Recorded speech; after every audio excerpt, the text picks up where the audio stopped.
Send event to object. Send an event to self or to another object. This sets off an event on self. Replacing self with an object variable allows for the other object to receive the event. You can use this to create communication between multiple objects. Please note that if you send parameters via the new Param pill slot, this allows for up to 3 values or variables to be sent. Also note that the receiving event must have matching parameters filled out in the same order they were sent.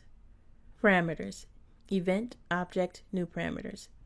Sends an event to the object with up to 3 parameters for the event to receive.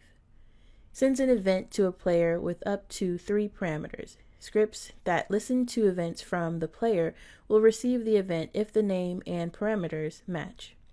Example 1. Send an event with a parameter. Using send event to object, transmission is sent to the receiver with a message.